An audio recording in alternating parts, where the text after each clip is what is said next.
Bom dia a todos.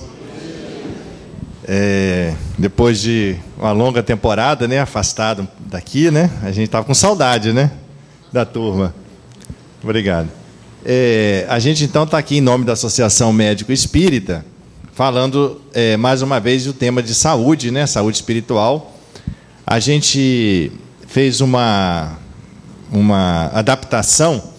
O título, né, ficou uma adaptação das 5 verdades do budismo, né, Lao Tse, né, que ele falava das 5 verdades. A gente vai tentar falar, então, das 5 verdades que são fundamentais para a gente conquistar a nossa saúde, né? Então, a gente vai começar dando um exemplo de uma mesa. Uma mesa. Todos nós viemos ao mundo, geralmente, na maior parte das vezes, em cima de uma mesa ou de uma cama com 4 pés, né? Ou a gente nasce de uma mesa cirúrgica, da cesariana, ou a mesa de parto, com 4 pés, ou na cama mesmo, com a parteira, que também tem 4 pés. E a nossa vida, a gente poderia também fazer uma inferência que nós somos sustentados também por 4 pilares. 4 pilares. O primeiro pilar, a gente seria a alimentação, uma boa alimentação, né, para nós sustentarmos o nosso corpo físico, né? O segundo pilar é manter essa máquina, que o corpo físico é uma máquina, né, que tem energia, gasta energia, e ela precisa se movimentar. Como toda máquina, precisa estar em constante movimento. Tudo no universo que fica estagnado, parado, se descompensa, porque a lei de evolução divina é uma lei que nos rege e a tudo impulsiona. Todos nós somos movidos o tempo todo para alcançarmos a nossa perfeição. Toda vez que nós nos estagnamos, nós somos convidados, através dos nossos desafios da vida, às vezes vem pelas doenças, às vezes, ou por outras coisas qualquer, o estímulo, desafios, o estresse em pequenas quantidades que são importantes para nós estimularmos a nos mexer, sair da zona de conforto, né? Não ficar naquela parado. Então, tudo na vida nos convida a nos movimentar. E o nosso corpo físico precisa também se movimentar. Tudo na natureza que se descompensa, se descontrola. Você vê uma água, um rio, né? Você deixa uma água parada, vem logo lodo, vem logo doenças e tudo mais. Você deixa a urina nossa, o sangue nosso, se parar de circular o sangue, o que acontece? Vem um coágulo, entope, obstrui uma artéria, vem o infarto, vem o AVC. A urina nossa, se parar de correr, tem uma pedra ali, obstrui a urina, vem infecção urinária. Tudo tem que estar em movimento constante na natureza. E assim nosso espírito e assim nosso corpo. Nosso corpo, então, tem que se movimentar. É uma máquina, um carro que você deixa parado, né? Fica um ano parado, arreia a bateria, fica, né, fica tudo emperrado ali. Então, assim é nosso corpo, precisando de atividade física. O terceiro pilar é um repouso adequado, é o sono. A gente, às vezes, não dá tanta importância para isso, mas você repousar a máquina é fundamental para nós recuperarmos, para nós regenerarmos e repormos as energias que gastamos. E nós que entendemos da espiritualidade, sabemos também que é no período de repouso do corpo físico, durante o sono, que nós nos desprendemos como espíritos e vamos vivenciar um período no plano espiritual, nos realimentando das energias espirituais. E o quarto pilar é a paz, né? É a tranquilidade, é o equilíbrio emocional que nós precisamos, né? Do nosso no estresse, né? Que o baiano fala no estresse, né? Não estresse. Então, esses 4 pilares são fundamentais. Se nós não tivermos, não adianta você ter 3, o outro ter uma perna. Se um pé dessa mesa estiver ruim, a mesa vai ficar torta. Então, a gente precisa. Não adianta você falar, eu me alimento bem, eu pratico atividade física todo dia, eu procuro me afastar do estresse, das preocupações, mas eu não durmo pouco. Quer dizer, você está com aquela perna da mesa ruim, então aquela mesa vai estar desequilibrada, você vai começar a ter problemas, a privação do sono, a gente sabe que pode agora, hoje em dia está se falando muito do negócio da apneia do sono, né? Quem não dorme bem, acorda cansado, né? Isso é causa de hipertensão arterial, causa de obesidade. A obesidade, se falando, tem ligação com privação do sono. Estresse, infarto, AVC, hipertensão arterial, arritmia, muito ligado a isso. Então, precisa de ter as 4 pernas, senão a mesa está desequilibrada, não tem nem. Você pode procurar qualquer recurso, pode procurar a melhor benzedeira, melhor farmacêutico, melhor médico, os melhores remédios, pode procurar o Hospital John Hopkins, lá nos Estados Unidos, que não vai ter jeito, porque tudo que você colocar para se tratar em cima dessa mesa, se a perna estiver desequilibrada, a mesa vai estar torta e vai escorregar e vai cair. Então, você tem que estar com esses 4 pilares para que a ajuda que você receba, seja através de medicamentos, seja através de orientações, possa surtir efeito no seu corpo. Você tem que ter essa preocupação. Isso é um método assim, mnemônico que a gente colocou aqui, didático, para a gente lembrar disso. Essas 4 estruturas são fundamentais. Alimentar-se bem, ou nutrir-se bem, atividade física, sono reparador, né? Não precisa ser sono prolongado. Tem pessoas que com 6 horas de sono, ele consegue recuperar suas energias. Outros precisam de 8 horas. Outros precisam de mais tempo. Cada um vai sentir a sua necessidade. Isso tem muito a ver com a memória. Uma das coisas que mais leva a deficiência de memória, a pessoa fala, estou perdendo a memória, durante o sono, principalmente o sono profundo, que é o sono REM, onde existe aquele movimento dos olhos.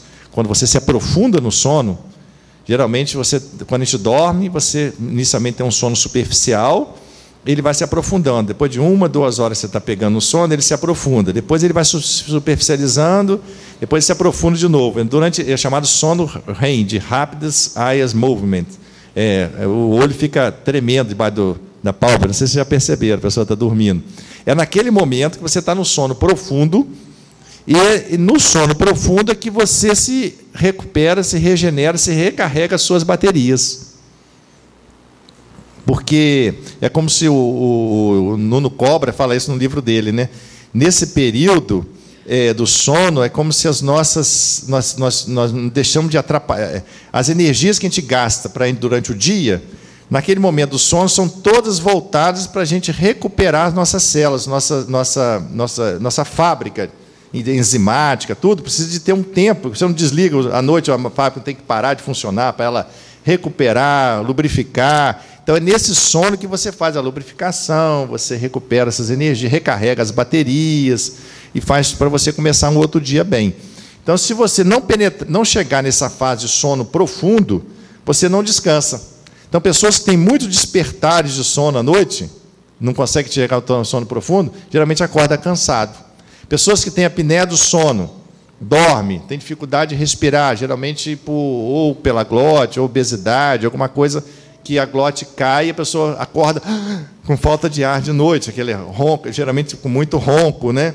Essas pessoas não alcançam esse sono profundo, também não descansam. Então, não é só a quantidade de sono, não. É a qualidade do seu sono. Isso é fundamental.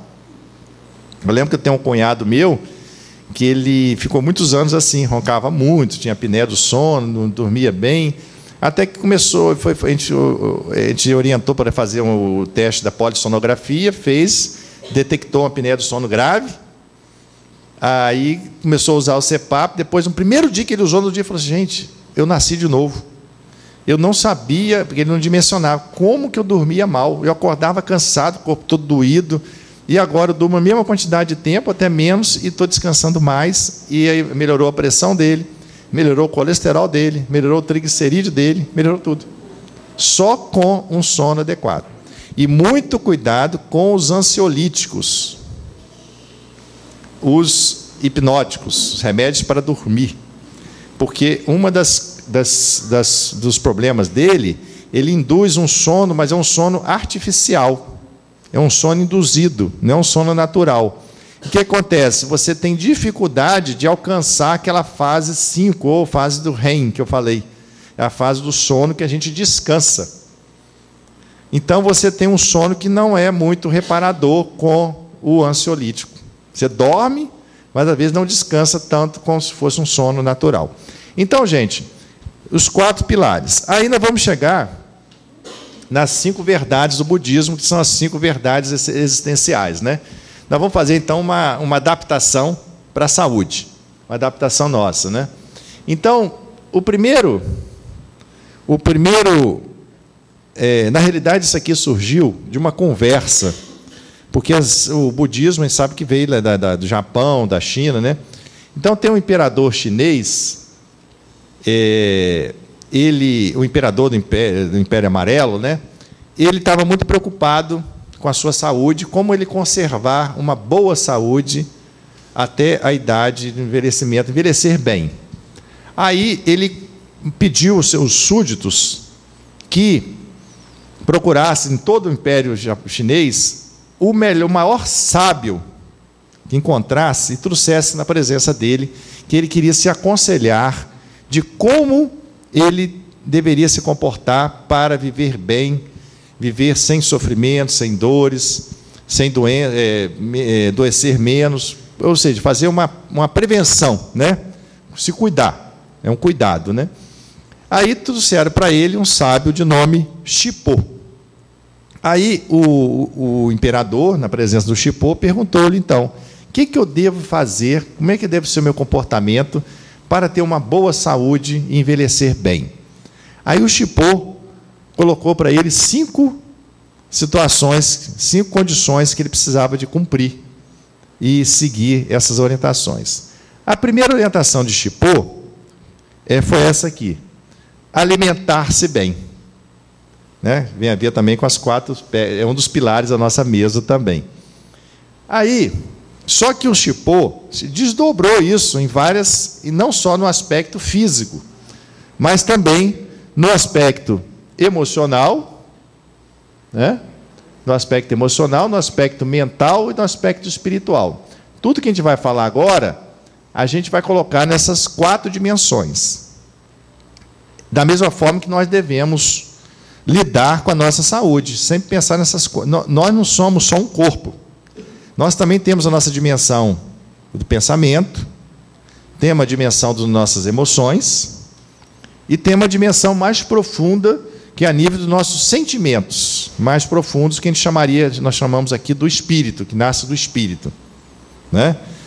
Então, quando ele coloca alimentar-se bem, ele quer dizer o seguinte: nós temos que ter muita preocupação com o que nós estamos ingerindo. Então ele começa, fisicamente, é importante, então, todo mundo já deve ter conhecimento, a imprensa divulga sempre, cuidar do nosso corpo, né, com a alimentação mais adequada, né, evitar comida gordurosa, frituras, a carne vermelha tem que ser, se alguém ainda, o ideal seria evitar, né, carne vermelha, mas as pessoas que comem carne vermelha deveriam comer pouco carne vermelha, evitar a comida assada, assar a carne. Quando você expõe a carne a altas temperaturas, principalmente aquele carvão, aquela carne preta do churrasco, aquilo ali é cancerígeno, porque libera a chamada aminas heterocíclicas, principalmente em churrasco. Quem gosta do churrasco aí fica atento para isso. Quando você ingere álcool, que já é um tóxico para o nosso espírito, já é uma substância que atrai espíritos afins que gostam dessas que estão sentindo falta, às vezes, no plano espiritual, que estão apegados ao álcool. E ela, a nível físico, o álcool, ele diminui a barreira celular, nossas células, nosso intestino, ela resiste contra essas substâncias que nós ingerimos, tóxicas, cancerígenas, poderiam ser potencialmente cancerígenas. Quando você ingere álcool, essa resistência, ela cai. Então, se você ingerir álcool, depois, logo em seguida, comer aquele churrasco, aquela carne queimada do churrasco, principalmente, muito tempo ali, ou mesmo assada, a carne, preferencialmente, deve ser feita ou grelhada, a própria grelha também não é tão boa, mas grelhada ou cozida. A assada libera essas aminas heterocíclicas que pode provocar câncer de intestino. E tem outras substâncias que provocam câncer do intestino. Quer ver uma coisa que é muito frequente? Nitritos. Nitritos que estão presentes nos embutidos. A gente come embutido direto, né? Presunto, salame, mortadela, linguiça, salsicha. Esses embutidos, como conservantes, têm os nitritos, que são cancerígenos.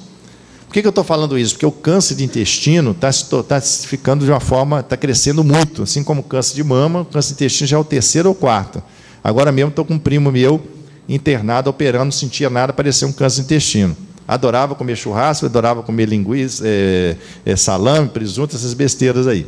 Então, tem que ter muito cuidado com essa alimentação. A alimentação adequada é a alimentação chamada a dieta do Mediterrâneo. Não sei se vocês já viram falar nisso.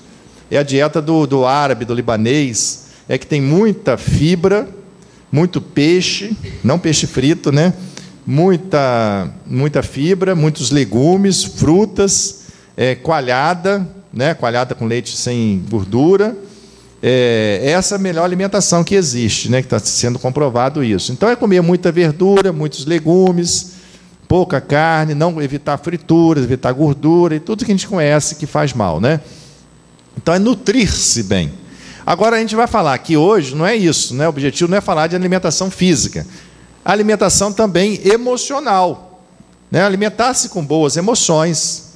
O que é boas emoções? Cultivar a arte, às vezes você assistir um bom filme, uma boa leitura, uma boa conversa, se emocionar, se encantar com as coisas da vida, com as crianças, com netos, os filhos, se emocionar com emoções positivas, que vai trazer bem-estar e trazer felicidade, né? A gente sabe que tudo, a memória nossa está ligada com as coisas que nos traz emoção. Tudo que a gente se emocionou, uma coisa que você passou é frio, por exemplo, você teve uma aula de matemática, você ficou só na razão. Ele nunca mais lembra daquela aula de matemática. Agora você lembra do professor de matemática, que era austero, que brigava com você, te emocionou negativamente ou positivamente. Você vai lembrar do professor. Ou você vai lembrar de uma situação no casamento, ou num passeio que você fez, ou um teatro que você foi, um filme que você viu, que você se emocionou. Aquilo é registrado na memória. A memória precisa do sistema límbico. E o sistema límbico nosso é onde se registra as nossas emoções. Então, por isso que a vida tem que ter esse tempero das emoções.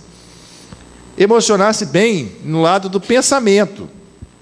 Alimentar-se bem também de bons pensamentos. Às vezes a gente não tem essa preocupação. A gente preocupa com o que come e às vezes não se preocupa com o que está pensando.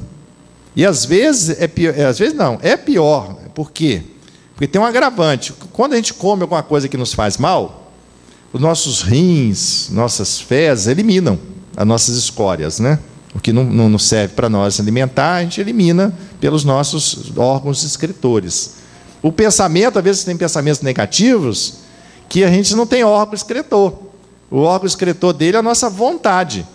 Se você não assumir uma vontade firme de pensar de forma positiva, não de forma negativa, né? Tem gente que já acorda pensando, hoje vai ser um dia ruim, hoje vou ter um problema sério, vou ter uma reunião que vai ter problema lá com o chefe. Você vai atrair coisas negativas. Se você pensar positivamente, não, vai dar tudo certo, hoje eu agradecer a Deus pelo dia, pela sua saúde, pelo mais um dia que você vai pedir a proteção, esse pensamento positivo vai atrair coisas boas. Porque o universo é o quê? Deus quer sempre o nosso bem. O universo, como dizem os orientais, conspira a nosso favor. Nós é que temos que nos afinizar com Ele e nos entregar e nos identificar com as coisas boas. Aí nós vamos receber coisas boas.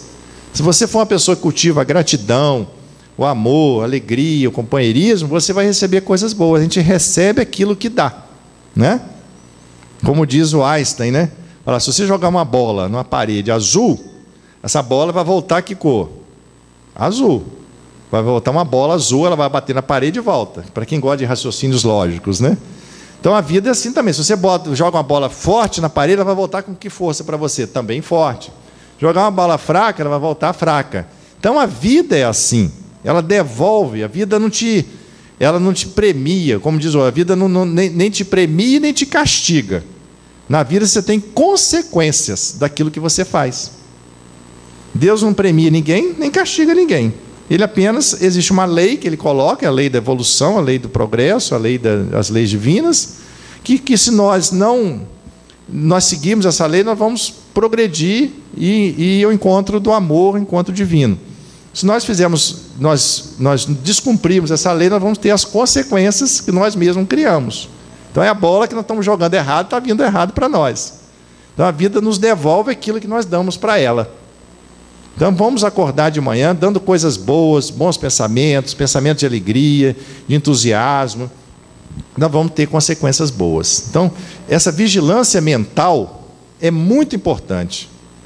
Vigilar, porque às vezes a gente fica com pensamento. Uma das causas de depressão é esses pensamentos negativos, pensamentos voltados para coisas do passado que nós fizemos, às vezes nós nos recriminamos, aí nós nos julgamos que nós não devíamos ter feito aquilo. Aí todo julgamento implica numa punição, numa condenação. Quando você julga alguém, ou o outro, ou você mesmo, você se condena e depois você se pune. Quando você condena, você pune. Qual é a punição do julgamento? Quando você julga um comportamento seu, julgar é você dar um valor a isso. Você deixa de se amar, de gostar de você como você é, com seus defeitos, com suas atitudes mesmo negativas, e julga aquela atitude como se você não tivesse feito. Você se agride por ter feito aquilo, esquecendo que nós somos pessoas passíveis de errar. Nós somos imperfeitos. Então essa obsessão de sempre acertar, essa obstinação também não é boa. Nós temos que ter o idealismo de evoluir, de crescer, mas não a obstinação de ser perfeito hoje. Nós temos que ter a consciência que somos seres imperfeitos, podemos errar e aceitar nossos erros. Então, nessa situação que eu estava falando do pensamento, né? De aceitar nossos erros e tudo, sim, do julgamento.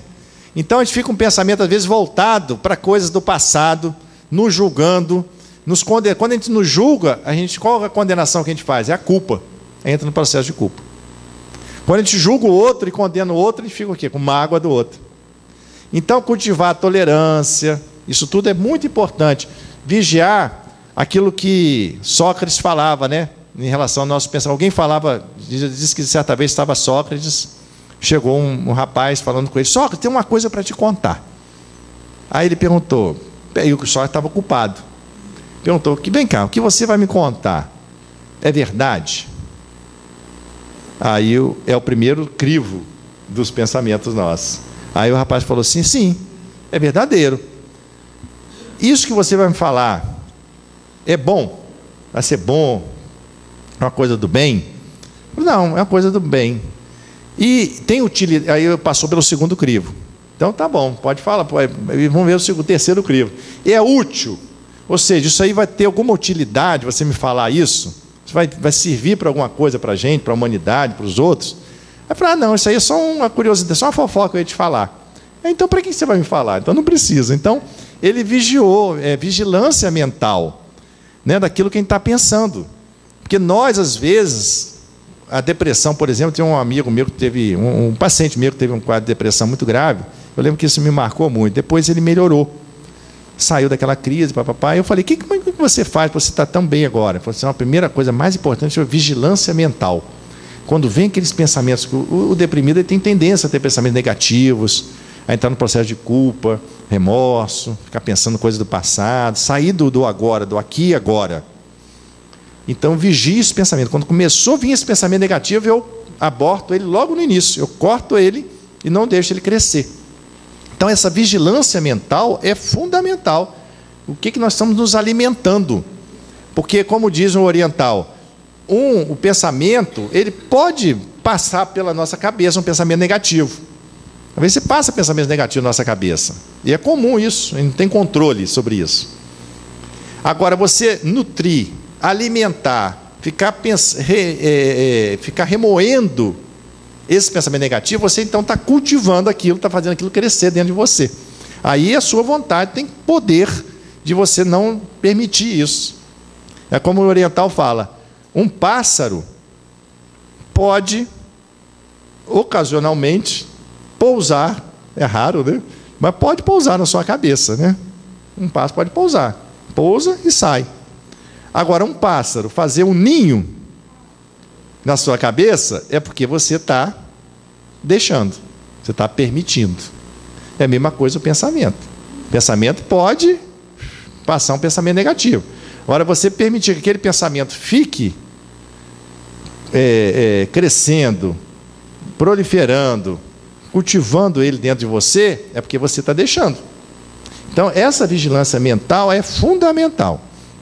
E outra coisa do pensamento que é importante, a vigilância, é se vigiar, não deixar o pensamento ficar muito fugidio. Porque às vezes a gente não tem o hábito, não sempre tem o hábito de se concentrar naquilo que está fazendo. Isso é uma das coisas mais importantes em relação a pessoas que são ansiosas. A ansiedade significa que você não está centrada no aqui e agora. Você fica pensando, você está preocupada com coisas que vão acontecer, ou coisas que já aconteceram, e que não são reais, não existem. O que existe e que é real, de fato, é o aqui, agora, é o presente. Por isso que é um presente de Deus. Então, às vezes, ele está aqui na palestra, a pessoa está pensando o que vai comer, como é que vai ser o almoço. Adianta alguma coisa ficar pensando nisso? Nada. Você pode planejar coisas. Agora, deixar o pensamento ficar muito fugidio, isso não é bom. Só cria uma ansiedade. Por isso que, às vezes, a meditação é tão boa, porque a meditação você se centraliza e pensa na sua respiração, porque é real.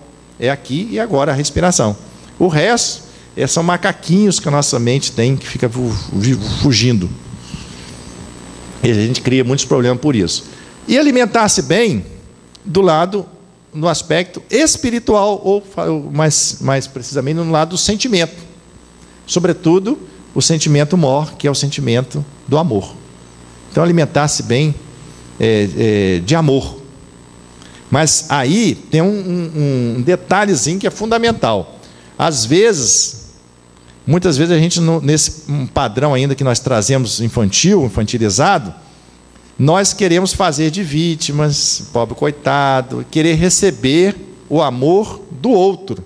A gente pensa que, para a gente se alimentar de amor, nosso ser, precisa ser amado pelo outro. De fato, precisa ser amado mesmo, né? É uma das coisas mais fundamentais, é você se sentir amada, não é?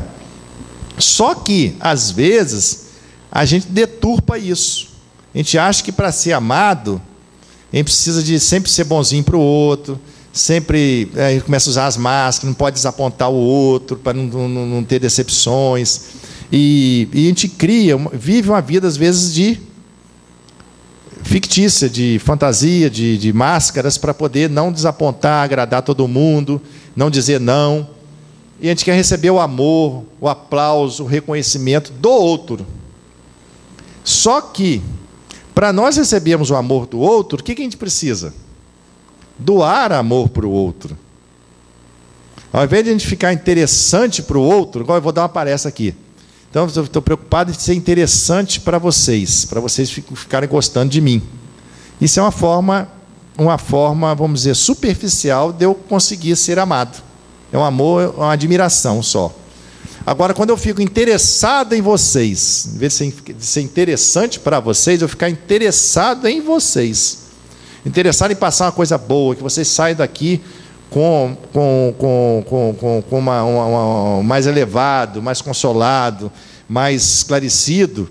Eu estou, então, eu estou amando vocês. E aí vocês vão retribuir isso para mim de uma forma. Então, para mim receber amor, eu preciso amar o próximo.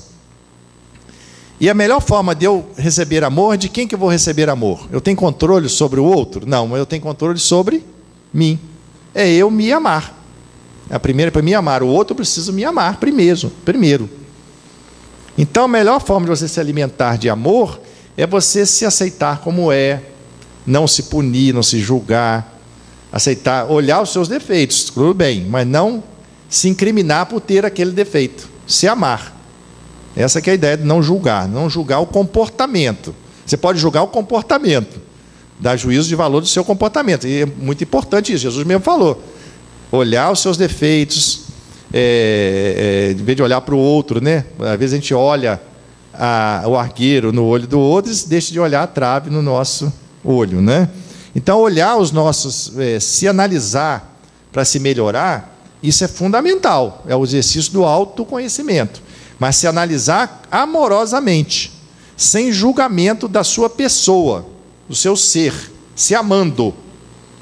Então, esse auto-amor é fundamental no processo de se amar como uma criatura divina, especial que nós somos, que Deus quer de nós. Então, isso é fundamental para nós nos alimentarmos do amor. Não esperar só o reconhecimento do outro, mas reconhecer a sua importância perante o Criador, como instrumento divino, que Deus nos quer da forma que nós somos. Não importa que você seja feio, bonito, fazer aquilo que você tem talento, usar os seus talentos e multiplicar naquilo que você é capaz de contribuir com Deus na sua obra universal, como co-criador divino. Então, essa é a alimentação. Eu vou adiantar, porque senão não vai dar tempo, né? O segundo item que Shippo falou, então, para o imperador, é que ele precisa se exercitar. Então, exercitar fisicamente, como nós falamos, exercitar emocionalmente, ou seja, dar vazão às suas alegrias, sua tristeza, chorar quando precisa chorar, quando dá vontade de chorar, rir quando dá vontade de rir, exercitar com coisas que lhe encante, que lhe dê emoção, exercitar-se mentalmente. Como é que a gente exercita o pensamento? Estudos, exercícios mentais, isso quem está fazendo aqui, está refletindo, então, esse aqui é um exercício mental, né? Criar coisas, tem gente que gosta de artesanato, outros gostam de mexer com madeira, criar pintura, ou qualquer outra coisa que você está criando, você está exercitando a sua mente. E uma coisa muito importante, principalmente pessoas de idade, aprender coisas novas, sair da zona de conforto. Está se falando, isso é muito importante para envelhecer bem. Então, pessoa de idade aprender a mexer com o computador, eu estou muito velho, não vou aprender. Não existe isso. Sempre é capaz de se aprender uma língua, inglês, francês, aprender, sei lá, teclado, música, fundamental, lembrou uma coisa tão tranquila. Então, sempre procurar desafios novos, isso é fundamental no exercício mental, exercício do pensamento. E exercitar o nosso sentimento, nosso amor, através de quê? Da caridade. A caridade nada mais é do que o exercício do amor, fazer o bem, levar aquilo que você tem para aquele que é privado, aquele que é necessitado, aquilo que você às vezes tem de sobra e pode doar para o outro, aquilo que você já tem de conhecimento, você pode se compartilhar com os outros. Então, esse exercício do amor, que é a chamada generosidade nada mais é do que a caridade com generosidade, caridade material associado com o afeto. Aí você tem a generosidade. Então, dessa forma, nós estamos exercitando, então, abastecendo nosso amor, fazendo ele circular, uma energia que precisa ser circulada, exercitando o nosso amor. Interessante que isso me lembra aqui um psiquiatra, o psiquiatra mais famoso americano, chamado William James. O William James, já certa vez, ele fez uma abordagem sobre esse problema de você exercitar o bem, fazendo a caridade, ajudando o próximo. Porque na teoria que tinha na psiquiatria, falava que primeiro, para você ajudar o outro, chega uma pessoa aqui na casa espírita desequilibrada. Então, a teoria que se tinha até então, 1970 e pouco, era que primeiro essa pessoa tinha que se melhorar o seu sentimento, para poder passar esse sentimento para o outro. Então, muito estudo, tudo mais. Isso é importante? É. Mas o fato de você estar também se envolvendo com o outro é um exercício para você melhorar também o seu sentimento. O inverso é verdadeiro. Você não precisa melhorar o sentimento para ajudar o outro. Você ajudando o outro, você também está melhorando o seu sentimento, porque você vai ter a retribuição, a alegria do outro, e vai te motivar a você continuar naquilo ali, vai te despertar em você a vontade de ajudar mais ainda. Quando você ajuda alguém, essa pessoa fica grata e alegre, e você vê aquela pessoa melhorando com a sua ajuda. Então, ele criou uma célebre frase, que é o seguinte: o pássaro é feliz porque canta, e não canta porque é feliz. É um negócio meio filosófico, mas na realidade é mais ou menos isso que nós falamos aqui. Ele falou que existia essa controvérsia: o pássaro canta porque ele está feliz? Ou ele é feliz porque está cantando? Né? As duas coisas, né? Mas na realidade, ele falou que o pássaro é feliz porque canta, ou seja, ao cantar, ele cria uma boa atmosfera, vibrações positivas, né? Quem canta, seus males espanta. Então, ao cantar, ele passa a gerar uma coisa boa também dentro dele. Ou seja, o ato, a atitude, também desenvolve o nosso sentimento. Você não precisa estar com um sentimento desenvolvido, não precisa de esperar ser santo para poder ajudar o outro. Todos nós podemos ajudar alguém. Vai ter sempre gente mais necessitada do que nós e pessoas que vão nos ajudar também. Esse compartilhar de receber ajuda e doar ajuda é fundamental nesse exercício do sentimento. Então, aqui nós estamos ainda na segunda verdade, né? Segunda verdade essencial, que é o exercício. A terceira verdade: não se zangar. Ele falou para o imperador: não deve se zangar. Essa é mais difícil, né? Às vezes a gente fala para os pacientes: você tem que exercitar, tem que fazer isso, mas não se estressa. Mas doutor, como que eu não vou me estressar? Nesse mundo que a gente está, de violência, de insegurança, não tem jeito. Então, esse não se zangar é você ter também controle sobre isso. Né? Nós é que nos deixamos, como diz o Divaldo, né? O mal que me faz mal não é o mal que me fazem, mas o mal que eu faço a mim. Isso é verdade. Alguém te fizer alguma coisa, se aquilo ali não tocar em você e você não aceitar aquilo e não se... Né, aquele negócio que Jesus falou: não resistais ao mal, né? Quando Jesus colocaram para ele, a lei diz, né? Olho por olho, dente por dente. Porém, eu vos digo, não resistais ao mal. Se alguém lhe pedir uma capa, né, você dê toda a sua roupa. Se alguém bater a face direita, você oferece a face esquerda. Ou seja, não criar resistência e não revidar aquilo que te fazem. Aí o que vai acontecer? Aquele mal não vai lhe fazer mal. Ele vai ficar lá fora. Você colocou uma barreira. Isso é uma verdade. É difícil.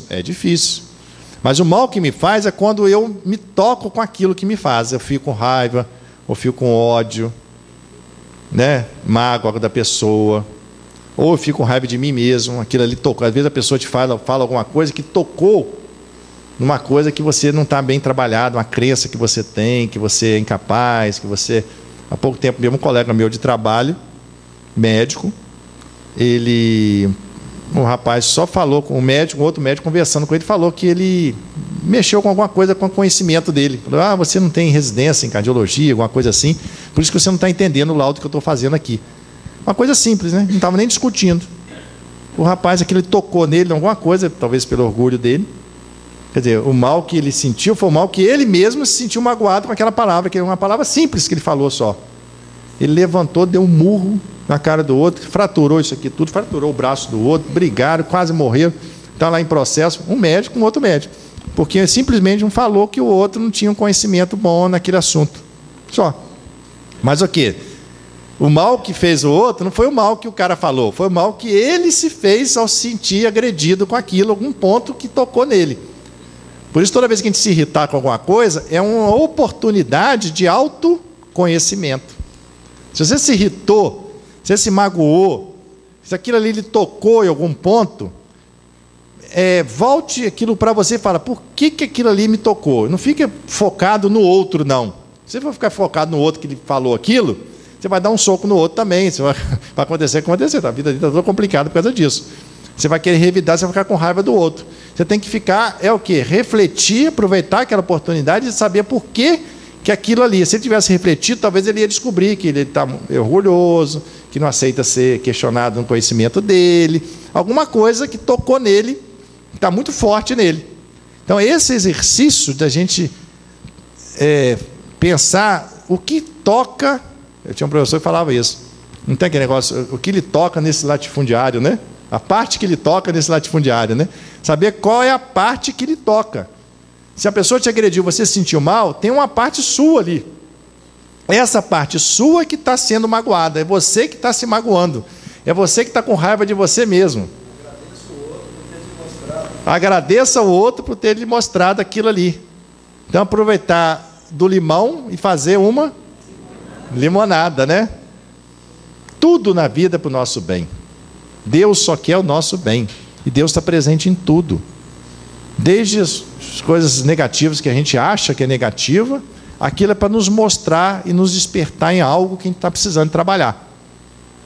Né? Nós jogamos a bola, estão recebendo a bola e estão com raiva porque a bola está vindo forte para nós. Mas você jogou a bola forte, você quer que a bola volte como? Então você tem que descobrir o que você fez para aquilo voltar para você. O que você está fazendo? Então, isso é fundamental no não se zangar. Agora, zangar um pouquinho pode. Zangar um pouquinho pode. Isso é igual o estresse. O pessoal fala muito mal do estresse, mas um pouquinho de estresse faz bem. Você uma criança que não faz uma prova, que não tem, vamos dizer, um colégio que não tem prova, não tem estresse nenhum. Ah, vai lá, faz, assiste a aula, vai para cá. Essa criança vai estudar? Muito, vai nada, né? Outra já vai nada. Eu acho que eu não iria também, não. Então, é isso. Então, precisa de um pouco de estresse, de fazer a prova, ter que estudar, ter que passar.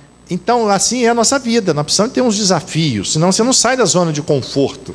Você vai ficar no seu... Nós somos assim, né? Ainda, né? Então, é a mesma coisa zangar. Um pouquinho de zangar um pouquinho de raiva. A raiva é uma emoção natural. Todo mundo tem raiva. O problema é ter raiva, como diz Aristóteles, né? Ter raiva no momento certo, na dose certa, contra a pessoa certa.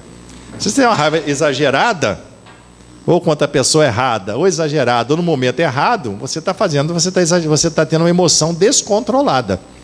Agora, uma raiva, no sentido de você se indignar, por exemplo, com uma coisa que está errado, você vê a nossa política, vê a corrupção, você se indignar contra isso, e demonstrar sua raiva e ficar bravo com aquilo, isso é normal e é bom. Alguém te agrediu nos seus direitos, né? Alguém te agrediu, te usurpou alguma coisa, você pode se indignar com aquilo e querer a justiça em relação àquilo. Você está defendendo um direito seu. Não, você está sendo ruim, mal para você mesmo. Você não está cumprindo a lei divina, né? Amar, honrar e respeitar. Então, quando a raiva é uma forma que a gente tem de nos proteger, criar nossa autonomia, defender os nossos direitos. Agora, a raiva é excessiva, a todo momento, por qualquer motivo fútil, aí já é a raiva crônica, já é a hostilidade. A hostilidade está se falando que é uma das as maiores causas de problema cardíaco, é a hostilidade. Pessoas hostis, têm raiva de tudo, sempre raivoso, bravo e intolerante. Essas pessoas que têm raiva da vida, a vida passa a ser um fardo difícil, já acorda de mal-humorada. Então, isso aí já é ruim. Isso já vai acarretar o quê? Vai liberar toxinas, que é a chamada adrenalina. Essas toxinas vão atuar no seu corpo, causando infarto, arritmia, um monte de coisa, né? Então, ter muito controle sobre isso. Por exemplo, tolerar, a tolerância, o exercício da tolerância. Como é que Kardec define caridade no Livro dos Espíritos? O que é caridade? Ele fala benevolência, ou seja, a caridade é ajudar o outro, tolerância para as imperfeições do outro, você tolerar, e as suas também, né? O primeiro outro que tem, primeiro próximo sou eu mesmo, e perdão das ofensas. Tudo isso é caridade, tudo isso é amor. Então, você ser intolerante, impaciente, intolerante com o outro, intolerante com você está guardando raiva, mágoa. Isso é ruim. Isso senão você vai se zangar. Aceitar as coisas, às vezes, como elas são. Aquilo que, se não me engano, Martin Luther King falou, né? Ter paciência e tolerância para aceitar as coisas que não podem ser mudadas, né? Ele pedia a Deus, foi uma oração dele: Deus, me dê tolerância e paciência para aceitar as coisas que a gente não tem poder de mudar. Paciência e tolerância, força e coragem para mudar aquilo que eu posso mudar e devo mudar.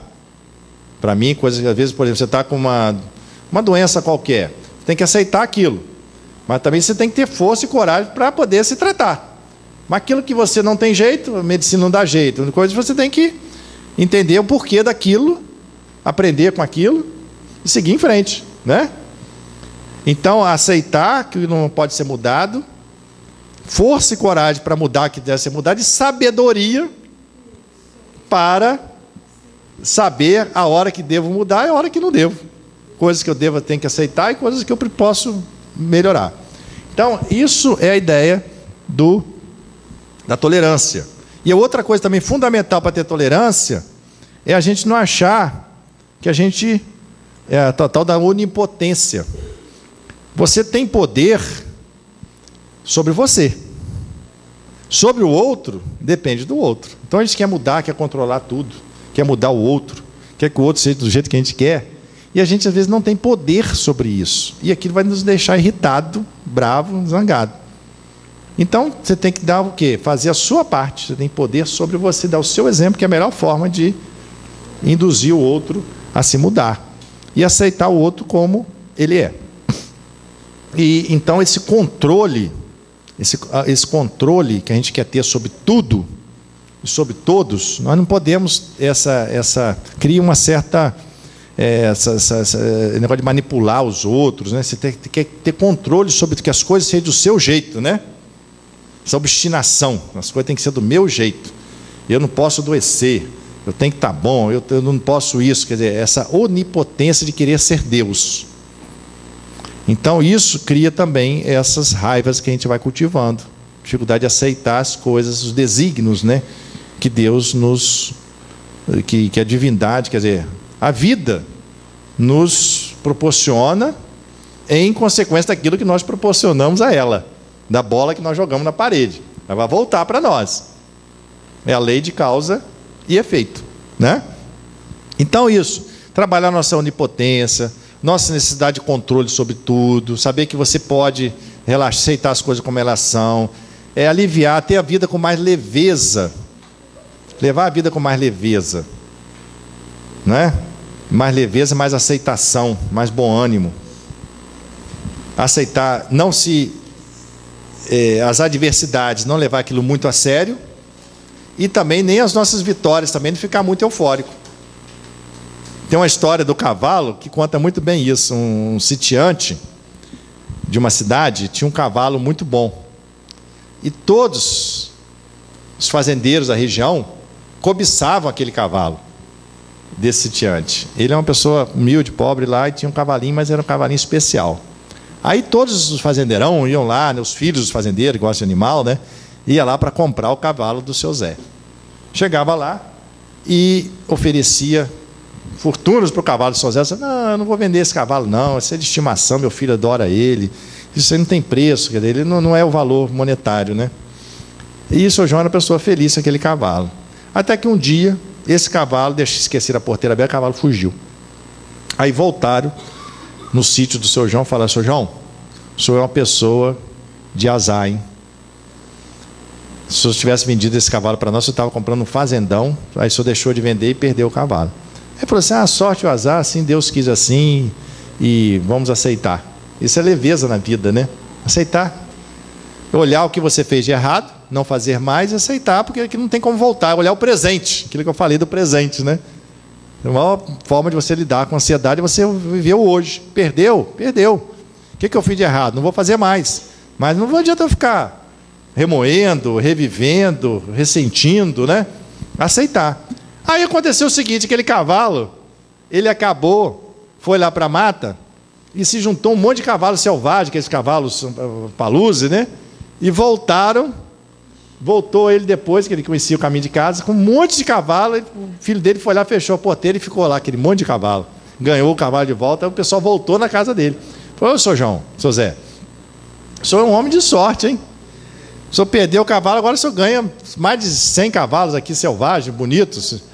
Aí ele falou: é sorte, o azar aconteceu, vamos agora cuidar desses cavalos e vamos seguir em frente. E alegre, né? Mas não esfuziante e papapá. Aí o que acontece? Passa um tempo, o filho dele foi amansar o cavalo, caiu e fraturou a perna. Aí o pessoal volta na casa dele: senhor João, tá vendo? O senhor é de azar. O senhor tem um azar danado. Esse cavalo trouxeram, foi mal olhado para o senhor, é azar para o senhor, a vida do senhor vai ficar ruim agora daqui para frente. Olha o que aconteceu com o seu filho. Ele falou assim: meu filho, agora já aconteceu, vamos ter mais cuidado. Ele vai amansar agora, ele não vai poder nem amansar, vai ser outro, mas quem for amansar tem que ter mais cuidado. E vamos tratar dele, engessou o pé, ele foi tratando. Aí passa um tempo, estoura uma guerra, isso foi nos Estados Unidos, estourou a guerra mundial. E foram convocados todos os rapazes da idade do filho dele. E o filho dele não foi para a guerra porque estava com a perna fraturada. Aí voltaram lá e falaram assim: então foi. Sou um homem de sorte. Então isso é leveza de levar a vida, né? Ele não se abalou demais, nem se foi eufórico demais, mas com alegria e levando a vida com leveza, bem-estar, suavidade. E diz que essa é a melhor forma de nós conduzirmos então a nossa vida. E no penúltimo aqui é ser alegre. Ser alegre no sentido não só dessa alegria superficial, né, o bobo alegre, né, mas a alegria de festeiro, mas a alegria da paz de espírito. Aí entra o outro pilar lá, né? Aquela paz interior, aquele bem-estar, aquele equilíbrio emocional, aquela suavidade da vida, aquela leveza, essa alegria que você não se abala com qualquer coisa, que as pessoas sentem bem estar do seu lado, pessoas otimistas, pessoas que cultivam bons pensamentos, que exercitam bem, que não se zangam com qualquer coisa, tem tolerância, aceita você como você é, te ama como você é, apesar de suas atitudes. Então essa pessoa vai ser uma pessoa alegre. Cultivar, então, ser útil para o próximo, cultivar amizade, cultivar gratidão. Isso tudo, então, leva a pessoa, então, ter criar sentido para a sua vida, né? Ser útil ao próximo. Isso hoje em dia está se falando muito de alegria, que pessoas que têm sentido para viver. E o melhor sentido para viver é ajudar os outros, é nos compartilhar um com o outro, aquilo que a gente pode compartilhar, né? Com as nossas alegrias, nossas tristezas, sempre viver em conjunto, em comunidade. Então, isso tudo é uma forma da gente, então, despertar a nossa alegria. A alegria que Jesus colocou, né? Vinde a mim, vós estás cansados e oprimidos, que eu vos aliviarei. Tomai sobre vós o meu jugo e aprendei de mim, que sou manso e humilde de coração. Porque meu fardo é leve e o meu jugo é suave. Então, quem se entrega a Jesus, se sente instrumento dele, se coloca à disposição dele, se afiniza com ele, se harmoniza com a energia divina, a energia do Cristo, passa a ser uma pessoa, é o cristão, que passa a cultivar o bem e é uma pessoa feliz, né? E por último, buscar a Deus. Vocês estão vendo aí? É o último, então, a última verdade essencial que Chipô falou, então, para o imperador, é que ele deve buscar a Deus. Mas esse buscar a Deus não é aquele Deus de barba branca e velhinho lá em cima. É o Deus presente e vivo em cada um de nós. É assim que a gente entende a Deus. Deus está como Jesus nos colocou. A aceitar Deus, o reino dos céus não está nem aqui nem acolá. Está onde? Dentro de cada um de nós. É o eu sou. E como é que a gente vai encontrar esse Deus dentro de cada um de nós? Nos amando uns aos outros. Através do próximo que a gente vai sentir a presença divina, porque Deus é essa energia que nos une a todos, essa consciência suprema, inteligência suprema que nos criou e nos liga através desse amor universal. Então essa é a ideia de buscar a Deus Buscar a Deus através do próximo e através de nós mesmos, entrando em contato com a nossa essência divina, nos amando e servindo aos outros. E para terminar, acho que deu o horário, né? E eu me lembro, quando eu falo em buscar a Deus, de um poema, né? Chama-se Reencontro. Reencontro. E fala o seguinte: Deus, passei tanto tempo te procurando, não sabia onde estavas. Olhava para o infinito e não te via. E pensava comigo mesmo: será que tu existe? Não me contentava com a busca e prosseguia. Te procurei nas igrejas, nos templos, nas casas religiosas, e também não consegui te encontrar. Te busquei com a ajuda dos pastores, dos rabinos, dos sacerdotes, dos dirigentes, e não te encontrei. Senti-me só, vazio, desesperançado e descrente. Na descrença, eu te ofendi, e na ofensa, eu tropecei. No tropeço, eu caí, e caindo, eu me senti fraco. E fraco, eu comecei a pedir ajuda. E dos amigos eu recebi esta ajuda. E aí eu vi um mundo novo nascer para mim. E neste mundo novo, eu resolvi viver. Aquilo que eu recebi, eu resolvi doar.